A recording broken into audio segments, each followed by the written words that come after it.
Welcome to another opening series, and in this one, we're focusing on the best attacking system in chess, the Colle Zukertort. Now, if you've never heard of this opening, or you're wondering what it's all about, let me try to give you an idea. Think of the London system and the Stonewall together. You get the sound strategy and the easy piece placement of the London system, but you also get that strong central knight anchored in the middle of the board and a huge attack just like the Stonewall. So it's really the best of both worlds. I started an account at 400 ELO, and we are going to climb the ranks together. Note that this is an opening designed to play as white, 1d4. However, in this series, I will also be showcasing how to use it as a weapon for black against your opponents who also play 1d4. I promise you guys, by the end of this series, you will definitely be looking to switch your main opening to this one. So let's get right into it.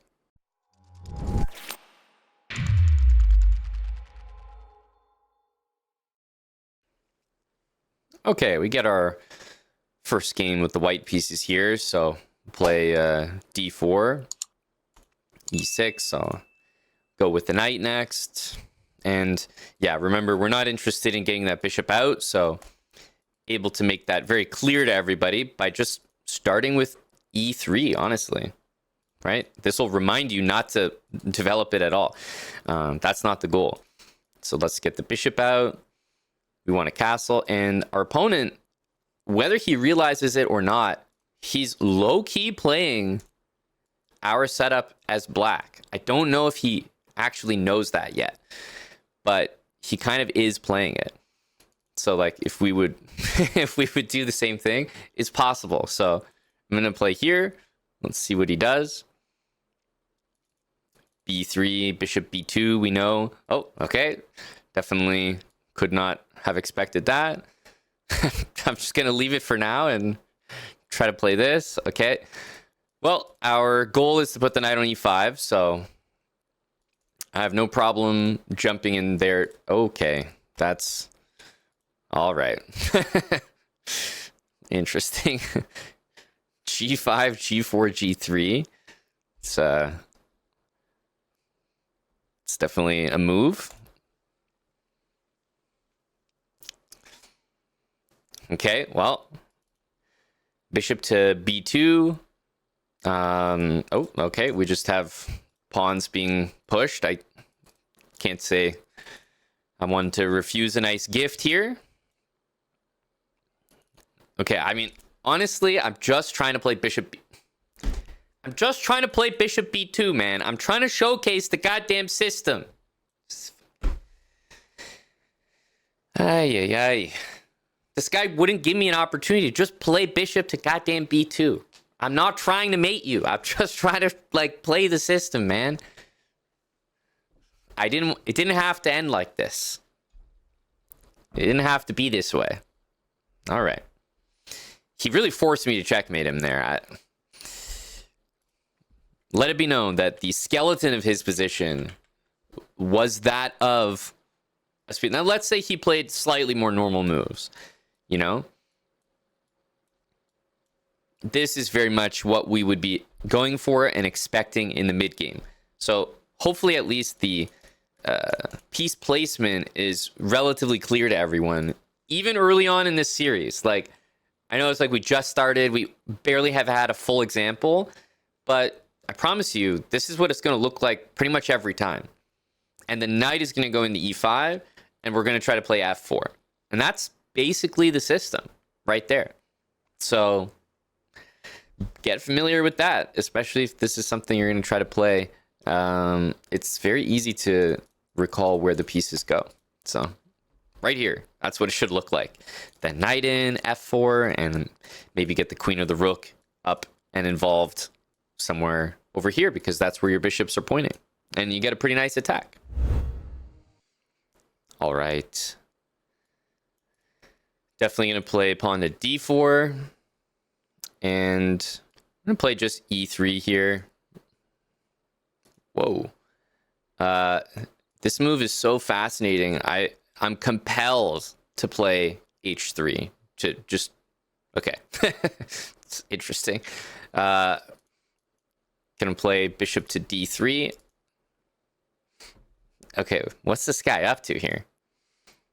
He hasn't moved a single pawn. I've never played a chess player like this before. He hasn't moved one pawn. Okay, at least our opponent gets to remind us of, in my opinion, a rather important point here. There's going to be a lot of times in this opening where your bishop gets attacked, and I will say this game you're observing is going to be the only time it's the knight from g8. All the other games you're ever going to play are going to be that knight. But regardless, I actually want us to save the bishop, like literally move it out of the way just to save it and then move it back. Okay, this guy's very funny. Okay, so we're going to play a3. Now we can put our bishop back. This guy is very likely to just keep doing that. We'll see, though. Okay. Going to continue our setup here. b3. Bishop's going to b2. Okay. And I actually was thinking at the beginning of this series of setting up an analysis board and putting this position there to show you guys what the setup should look like. But instead, I have an actual live game where I've set it up to show you exactly what it should look like. So anyway, here's the setup, guys. This is exactly what it should look like, so I hope you enjoy it. There it is. Yeah, we'll continue. All right, so let's bring our knight into the middle. He decides to take it. We'll very likely support it with f4.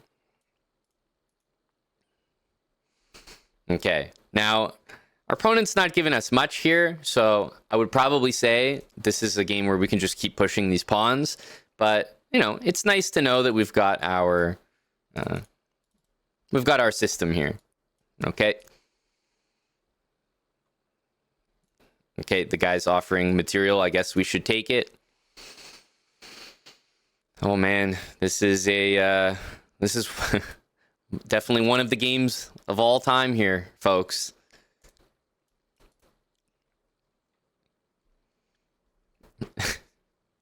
You know, you gotta commend this guy. He's sticking to the bit. He really is.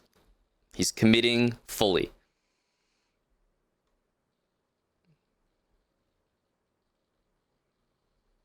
Okay, queen out. I mean, I can't lie. It's he's got some pieces doing some stuff. Like, it's not nothing. I think in general you have to be a reasonably competent player to play like that, you know? Like, you can't... I feel like you can't just be completely clueless, shoving pawns like you just have no idea. You know, it does take some skill. That one I'm a little concerned about for him. Let's try to make a couple threats here. Okay, we'll definitely take that. I wouldn't say that... Okay, well... Interesting player there.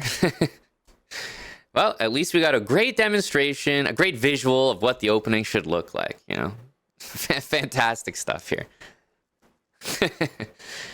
This opening system is so good that your opponent will not even want to play against you. They'll let you have the whole system for free. So, you know, just screenshot this. What we can take away from this, because it's nice to take away something from every game.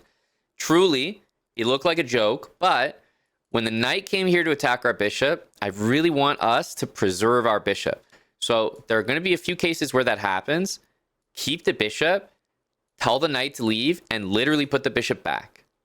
You will not lose time. A lot of people think that you lose time doing that, but if my opponent plays a knight move, we play a bishop move, and then they make another move, and then we play a pawn move, and the knight returns, and our bishop returns, essentially we've traded this pawn move for whatever move they did. And this pawn move is useful for us. It's going to prevent that in the future. So there will be moments where we play this move to prevent the knight, and there will be other moments where we allow the knight, we move, kick the knight out in return. Both are possible, but I would say pawn on a3 is a staple of this setup. So not unusual to have a pawn there at all. So at least, even though we haven't really got to utilize the opening, I feel like we're getting great visuals. Stuff that should just stay ingrained. Right? Don't forget how it looks. Because this is how it's going to look when people start playing real openings against us. c4 is very rarely / never played.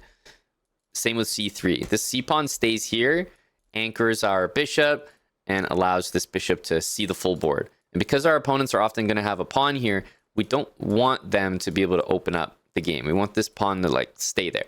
And then we play it like a stone wall. Okay, we have the white pieces. So in comes d4, and our opponent just plays d5. Okay, let's try to set things up normally. Bishop here, I was thinking maybe like a quick move like h3 might make sense. Also, bishop to d3 looks fine. Knight d2 to support the knight. All looks pretty fair. I kind of like the idea of maybe always having a knight there, so maybe I'll try this. Oh, okay, that's a bit surprising. Well, I'll take that. Knight comes out. Feel like I want to make sure I'm controlling e5, so I'm going to start like this, actually. And if e6 gets played, I think I might just play a3, and you see how I'm doing it ahead of time. I don't really want to deal with this check, and I don't want to deal with knight b4 once I put my bishop there. So yeah, there comes the bishop. And let's see. We want to go here, and I'm hoping my opponent plays, yes, this move so that we can play knight e5 and talk about the fact that we don't want our opponents to ever play e5. It's like absolutely mission critical in this opening. If I castle here and my opponent plays this, it's just not going to be a good position. Everything's going to trade. Your position's not going to suck, but it's going to be a shell of what it could be. So we always need to prevent that. In this case, we prevent it and end up winning the game pretty much, but we want to prevent it anyway. Don't think there's any need to get overly fancy there. Let's just retreat our piece and castle here.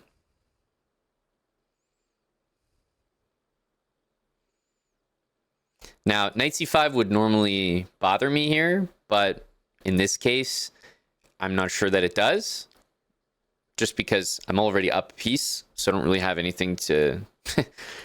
I don't really care about a trade. Sure.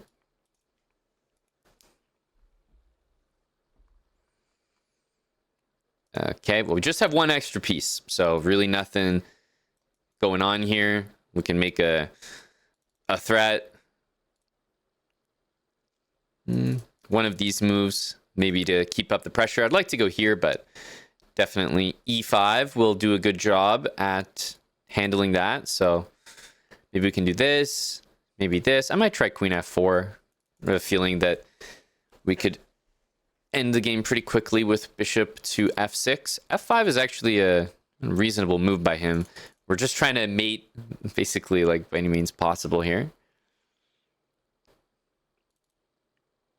King f7 unfortunately gets mated. Rook here I would say is actually the best move, so it's impressive.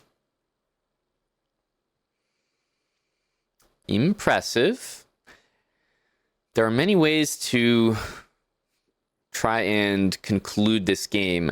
It's hard not to just win material. This king will not get mated, though, because of a very good move by the opponent there. Let's go check. And we can take and make sure to win that material, and that should be good enough. Now, we have an extra rook, so our goal is just to open up a line here, and we'll get one now. There we go.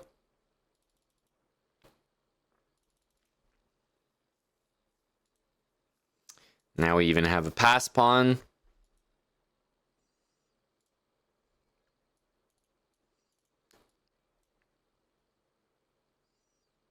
Okay, and now we can just make a pass pawn over here.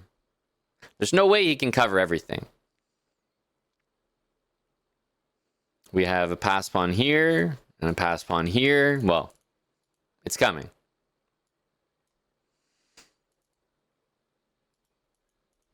We'll make a pass pawn. It'll take a while, but it'll get there.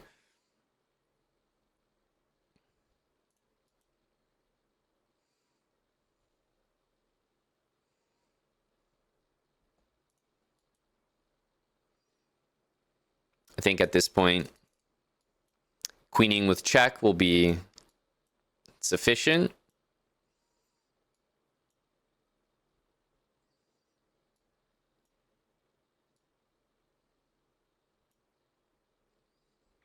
GG to Andy. I like that he didn't give up there. I like that he didn't give up. Yeah, we are probably going to face something similar to this. I would say it's important to just make sure that you prevent this move. So, yeah, queen e7, rook e8, supported with these pieces. Imagine we castled here. The game would go from what I think is a big advantage for white and a very nice opening, which is why we play this system, to almost just equal. And I don't even know that I like our position at all anymore. Like, this is just nothing. So this is not what we're interested in. May come a time where we misplay and end up in a position like that, but we need to prevent this. And so knight e5 first is important, which is kind of why I wanted that bishop there. If you imagine a game like this where maybe you play this first and then castle and then black goes here, you see how at this point, if I go b3 to try to make this happen, it's just not going to be the same. My opponent can play this, and it feels like black is a little bit ahead of me, beating me to the punch here. So castling is just not a relevant move. You can see black has basically foregone castling in order to get e5. So you really want to make sure you're doing your best to take care of the move e5 in the game where possible. So I would definitely keep an eye out for that. All right. And we do get a d4 this time. Okay. So we can play d5 at least. That unfortunately does not look like a move. We'll play e6. Okay. This immediately is making me think like, okay, maybe there's something to be done here. Considering playing this, probably just going to leave it and continue doing this, but definitely would think of h6 as a potential move here. I'm going to let him do his thing though. Okay, our knight definitely can't go in the center, so I'll move it here.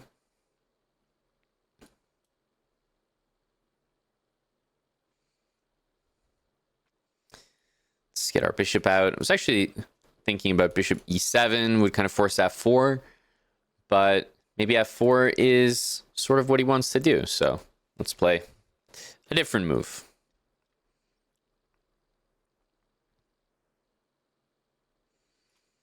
All right, if he's playing that move, I feel a little bit more empowered to play this move as well. Useful. Obviously, this knight should be there, as we know, but this has been a slightly unorthodox opening. And against this, we're definitely going to need a c5 type of move.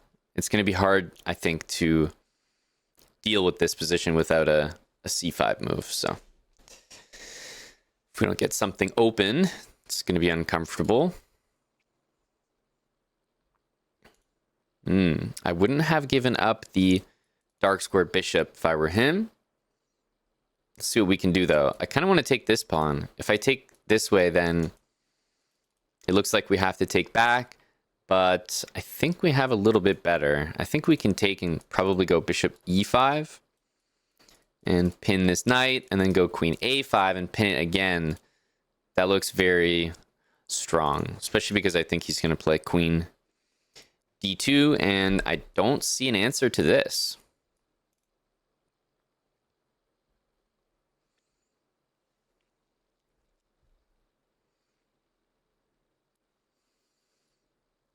Yeah, not a bad move, but it will cost him a rook. I don't know that he had better than that, though, so that's why I said I'm not sure that it's a bad move. Might be one of the better ones. Bishop there. It might be time to just develop this. c3, I think we have d4 always to save the bishop, which is why I'm sort of gambling leaving the bishop down there. It is trapped, but it looks very difficult for my opponent to actually capture. Okay, now again, this looks like an obvious move. I'm probably going to play this because I think if the bishop moves, then the rook's actually trapped in the corner. So yeah, and if it goes here, at least we have a easy position to play. I think probably castle. Yeah, we could also take here and then castle, but all the same. I think the knight probably needs to go to f2. I wish we could do this, but I think he is aware of that move. I'll just play this. I really have a feeling that we might win a knight in the center. Yeah. I didn't want to move too close to the center because obviously he would see the bishop, but I felt if I stayed here, he would just blunder the knight on e5 for us. Let's save the bishop, and we have bishop d4. Get another trade to help us out.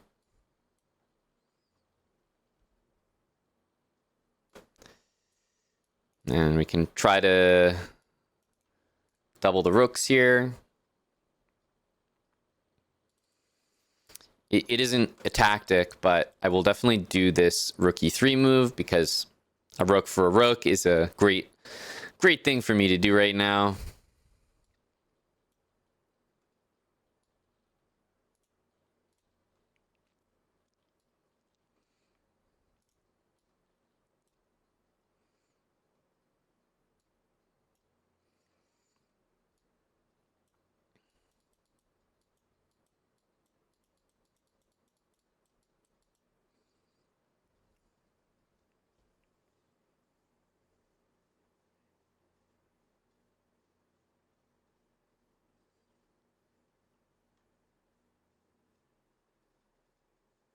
Look, no hands.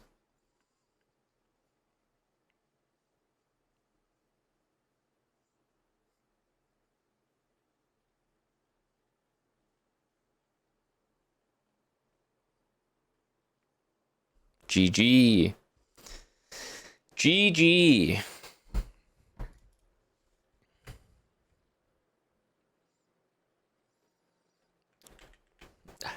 Not much to say about this. This is a rather unusual opening.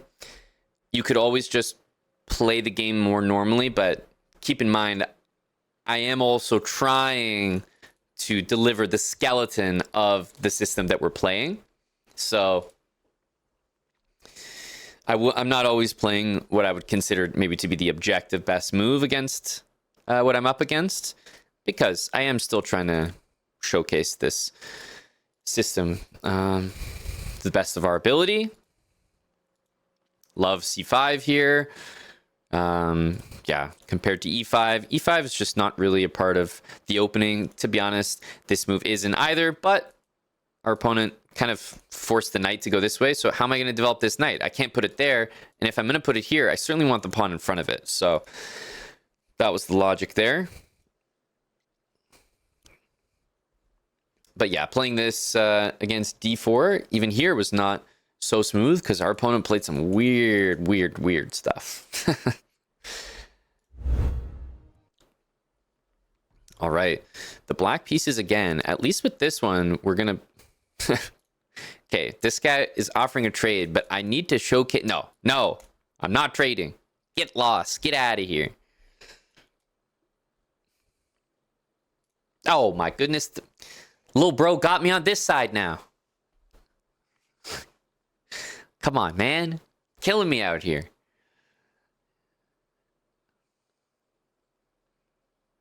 One step ahead of me the entire way. Well, I feel a little bit better about trading this one at least. Because, you know, at least we get to have this.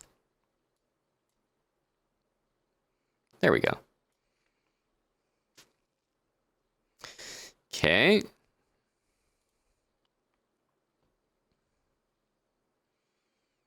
Well, I can't wait to play here and my opponent play Queen A3. So, play a waiting move here. Yeah. You see? One step ahead. Yeah, I'm on to this guy. Now he's going back. Now I'll play here. So that we can at least... we can showcase our tremendous understanding here. Okay, I think it's obvious that when your opponent has committed absolutely nothing into the center, you need to lay some claims, so...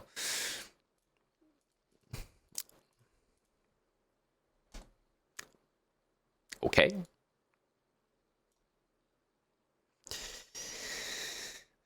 Always interesting moves like that.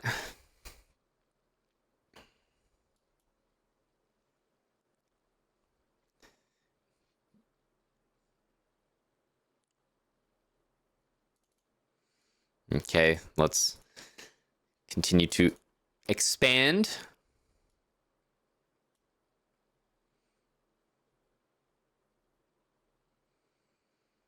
Okay, I might just bring this bishop back, but I think we can push. He might be very excited to take the bishop, or at least we could hope. E3, D3, all look very good. It's actually tempting to do both of them, because if he takes here, that would be literally like uncover an attack on everything in his position. So there's something very satisfying about this, you know.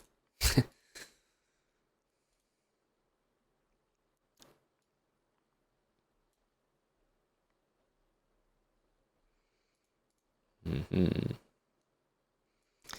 think probably, yeah, it actually looks like you want to take that, but surprisingly, I think taking here,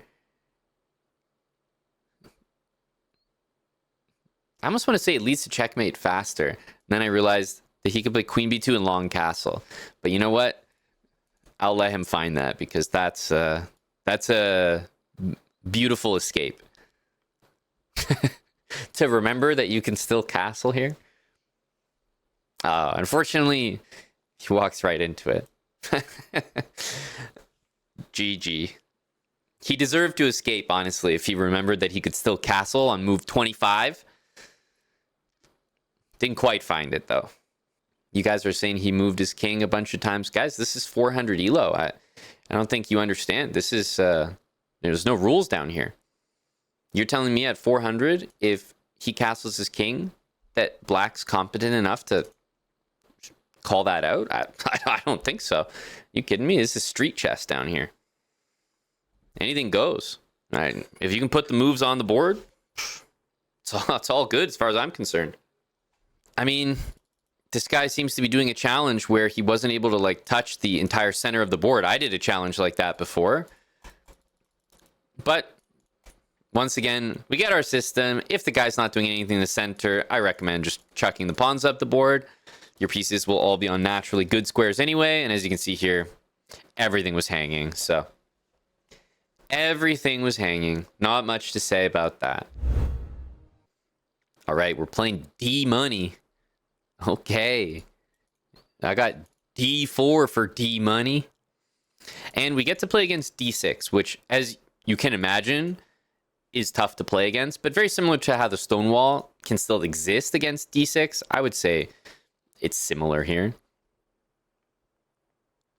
It's not going to be, yeah, it's not going to be like the exact same plans and everything, because we literally cannot play knight e5. Something I've been doing is supporting the knight with my knight. I notice a lot of my lower rated opponents like to just take right away. So go ahead and do that. I'm going to quickly play bishop here just to control that square. And we already see a move that, I mean, definitely looks like one we can take. Pawn to e3 maybe. I'm trying to think like what would transpose the best. I'll play pawn to e3. Good move here, especially because queen a5 is in the air. We're a little bit loose with this, but I am trying to sort of keep our position in the spirit as much as possible. And I think we have a nice opportunity to do that with bishop to b2. Oh, okay, not what I was expecting. Let's continue with the usual. And if d5 happens, then honestly, the game does look pretty much like what it's supposed to look like. This h-pawn does not really concern me. And wow, as you guys can imagine, that move is just terrible, because where does my knight want to go in this entire opening? Like, literally to that square. So I am not complaining about this at all. Rook is coming to e1. As you may be able to guess, I would like it if this king did not castle, because it feels like I have a lot of threats right now. For that reason, I think that bishop b5 does make the most sense. Try to keep that king where it is. Or, obviously, the king can move, but yeah, it'll be in big trouble. Knight d7, and this is what I meant. Not only will we prevent castling here, but we're also winning a free whole entire piece.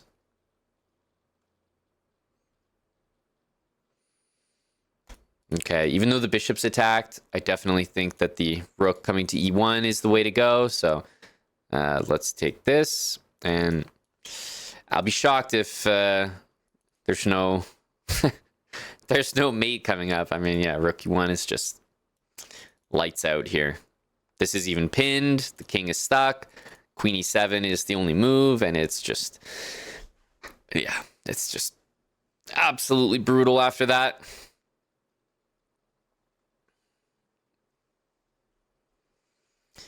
Surely this is one of our nastier games thus far. Ouch.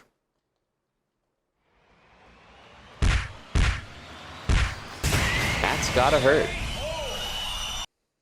XXXXX Cthulhu. Are these multiple Cthulhus here? 5 gifted subs. Our boy made the edit. Our boy made the edit. You love to see it. He wanted to make sure. He said, you know, I'm probably in there with the bits, but you know, I can't risk it, you know? I can't sit here and not guarantee myself in the YouTube edit. So he's just covering his bases there. Okay. Obviously, we're going to start with d4, the whole point of the system. These have, I think, pretty much been our starting moves every single time. So go ahead and continue with it. Okay. That seems to be a normal one. Now, again, I'm always thinking about this, so I feel like this move becomes natural. And this is what I mean. You're going to see things like that. Unfortunately, it's going to happen. Now, I'm not that interested in moving the king. I can definitely play bishop here. If I bring the knight back, there is going to be e5. So truly, to keep the system, I would move the king. But yeah, I think in this case, I think it's obvious. You have to bring the bishop here. There's just no way around it. Let's take that. He castles. I am still going to be a little bit conscious of this move. And so this is a good example. I think I'm actually going to play here. I can't really stomach a position where my opponent plays e5 on me. It's a little bit annoying. And so much so that he's going to play here, I think, trying to support that plan. But yeah, I can't. Sorry, my guy. I can't have that happening around here.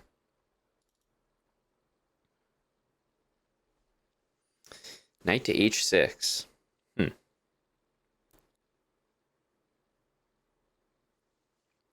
h6 is weird. I feel like he did it almost just to not go back to the exact same square he came from. But it does. I mean, if I play knight here, he can actually take it. So there's...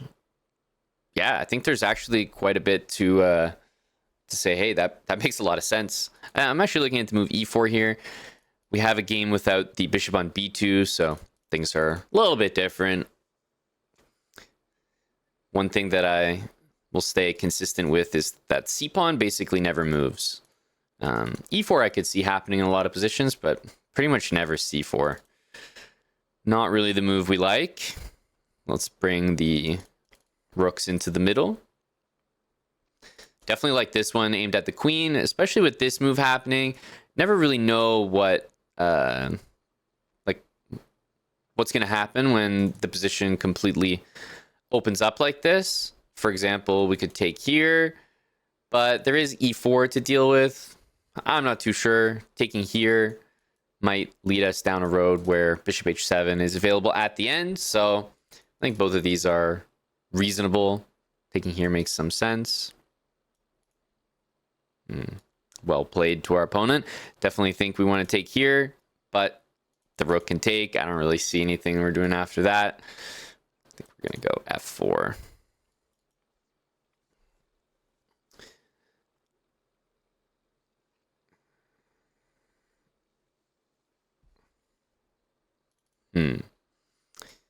I'll go e5 here. This definitely looks like a scary attack. I can't lie. Queen e7. I feel like the knight can kind of use those squares. Not really. I definitely expect this. I'm hoping that we can offer him a nice trade here, as opposed to taking, which I think was very valid. Not against taking that.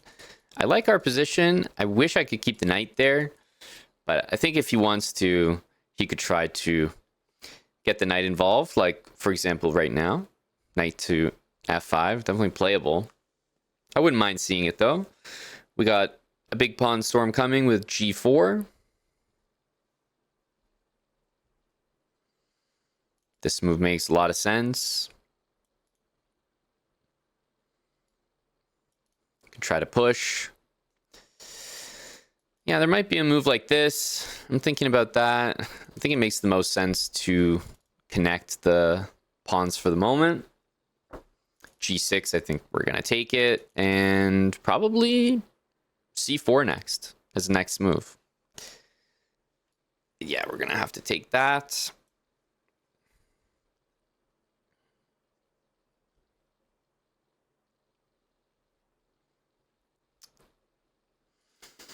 I'd like to maybe go here, but feels like that's not quite the move. So we have a check here. You can play knight there, but I'm not sure that it helps. So this knight looks kind of trapped. I think we can go like this. We will get rook takes h6 happening.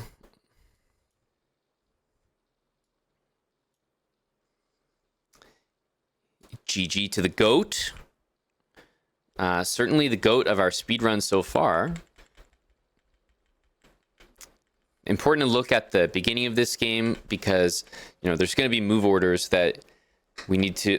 We know exactly what we want our position to look like because we already played someone who did nothing for 20 moves and gave us our exact setup. So we all know that.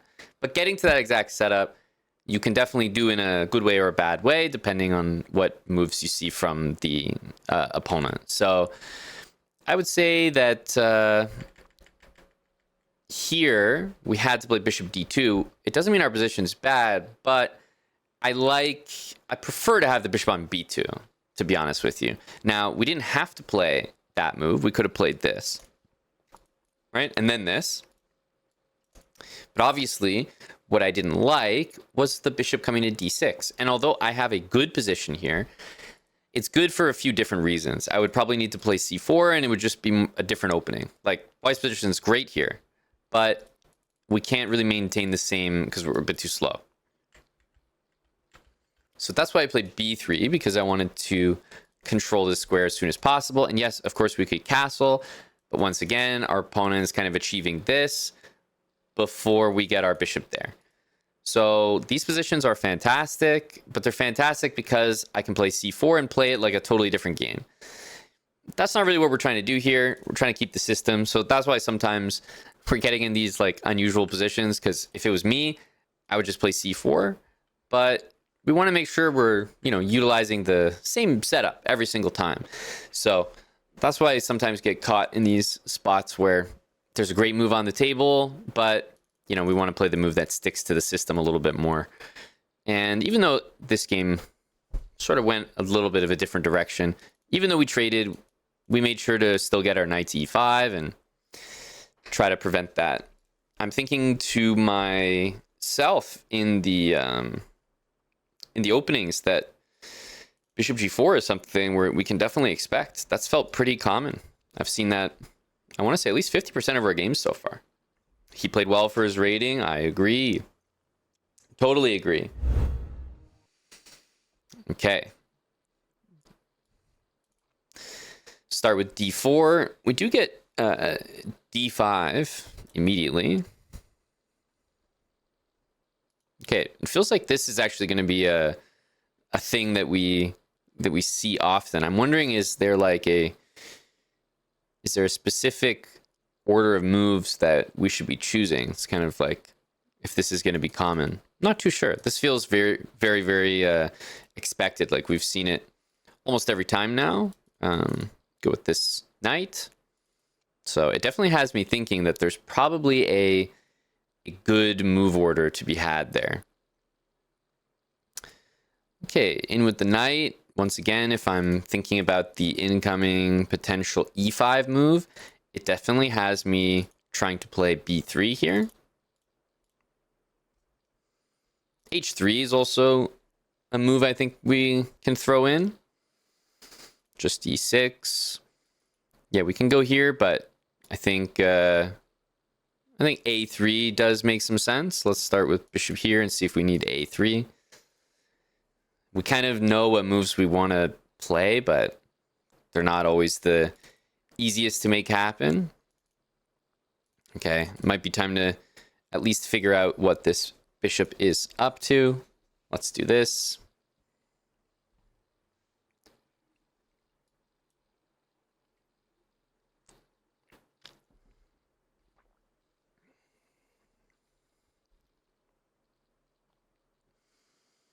Yeah, this is exactly what I would expect, basically. Like everything makes perfect sense. So for example, here, knight b4, I would definitely just keep the bishop. And once again, these moves are just going to happen. This is a good example of a case where like we kind of have to play c3 is what Black's saying, because again, for me to spend a3 on this move prior, my bishop would have been back here. That would be a lot to commit in terms of not developing just to prevent this. So I really don't think that it's something we can reasonably do. Now, knight going back to d2, something I might be interested in here in an attempt to keep this bishop open. We can play a3 next, and at least if my opponent achieves e5 here, I think it might cost the bishop pair. So let's have a look. Sneaky thing that, okay, the guy's he's trying to be a step ahead, but I wonder if this is actually the right way to do it. I think I see what he's up to. It's a clever idea, but I didn't predict what he was up to at all, and that's not very clever at all.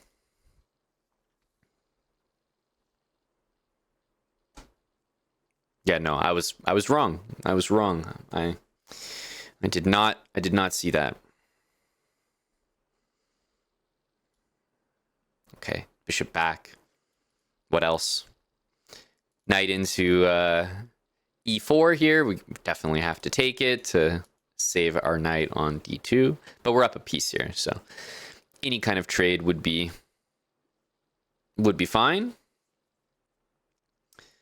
Okay, I think we're going to do the safe thing, which is attack the bishop and clarify this pin. Either he takes me or he moves, and then finally, I think this is no problem.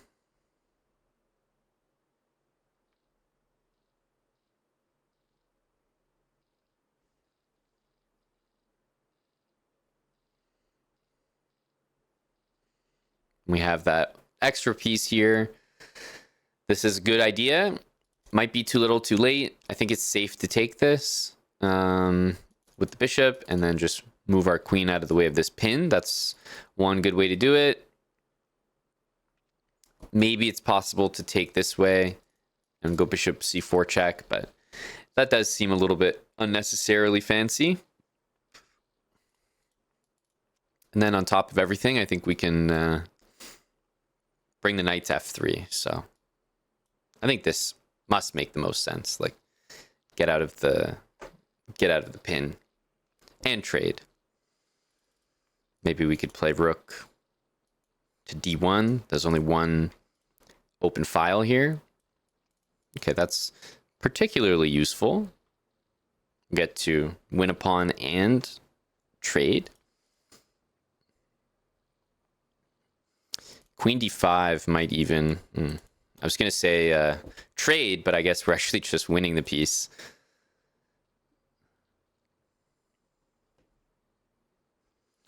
Queen g4. Probably not going to get our mate, but we can float the idea. And two pieces should be sufficient here. Just make sure we get the speed up, get the speed up.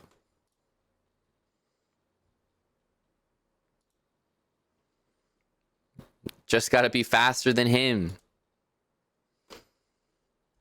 GG to Uran.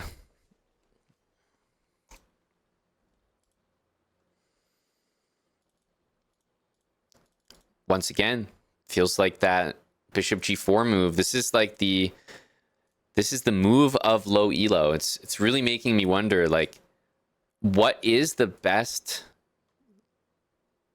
anti-bishop there move? Now look, they're going to bring their knight out. They want to play e5, so I kind of have to have a knight on f3. So I'm not really sure if there's a way to do this better.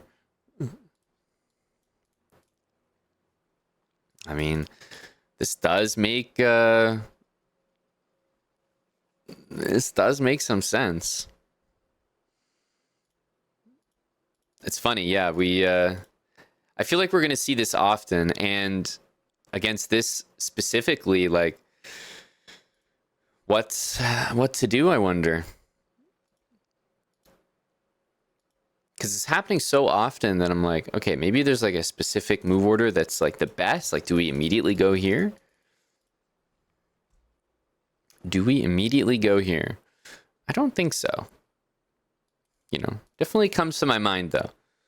Someone could, you know, do something like this. You know, there's a way to think about that. As long as we control e5 and, you know, we deal with this move or this move less and less, I feel like this opening is all about making sure that you get the setup properly in the opening, because once you do, it's like, basically it's just checkmate. It's pretty nice. Thank you for making it to the end of another episode of the Colle Zukertort speedrun. It's definitely one of the easiest attacking weapons to learn in chess, so I hope that this series is making it easier to understand. Make sure to subscribe if you haven't already and turn on post notifications so you do not miss our next episode.